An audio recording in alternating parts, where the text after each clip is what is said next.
Our Father, who art in heaven. There's a much deeper understanding of what Jesus was saying. For Jewish men in that time, that would have been revolutionary. It would have been shocking. Like, God doesn't exist. He's not something outside of you.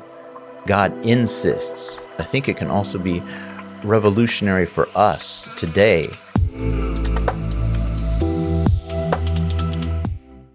For the past few days, I've just been thinking over the first phrase in the Lord's Prayer, in Matthew chapter 6, verse 9, where he says, Our Father, who art in heaven. When Jesus says, pray like this, Our Father, it most closely relates to the word Abba in Hebrew. Abba is very informal. It's not calling yes, sir, yes, father.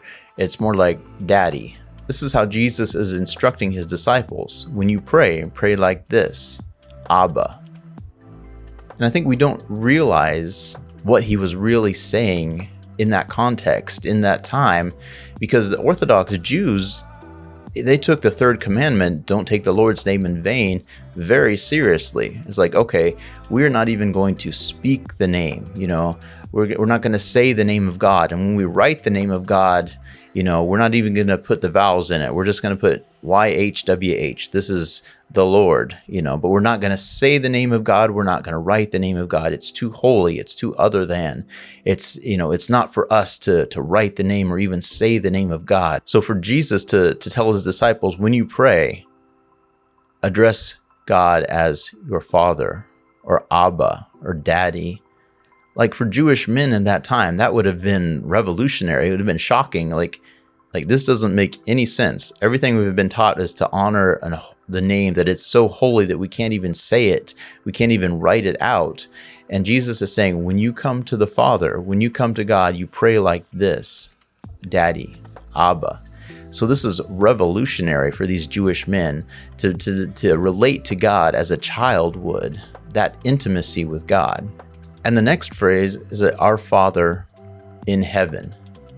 And heaven, sometimes we tend to think of heaven as like, okay, heaven is not on this earth. It's a far off place. But the word in Greek can be translated heaven or heavens, meaning atmosphere or the air that we breathe. So Jesus is saying, pray like this, Daddy, who is in the air that we breathe. Basically bringing God close and intimate, to know him as a child would know their father, and to know him not as someone far off and distant, but to know him as closer to you than the very air you breathe. That God existed in the atmosphere, in the heavens. He is all around you, surrounding you, and within you. I've even heard it said that God doesn't exist. He's not something outside of you. That God insists. He resides within. He's closer than the air that you breathe. He fills the air even within your lungs and all around you. He's that close and he's that intimate that you can come to him as a child. So we can see how this is just like revolutionary for the disciples. Like, wait a minute, we can address God as we would a child address their father. And God is not in some far off land, some far off planet. Like he's actually closer to us than the air we breathe. Like he's surrounding us. He's that close.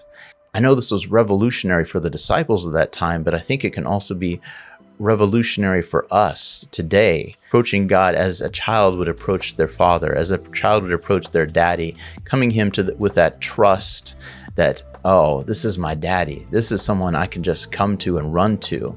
And not that he's in some far off place, like he's actually closer than the air that I breathe. He's all around me, surrounding me. And so he's not far off. He's not someplace else. He's actually within me, beside me, all around me.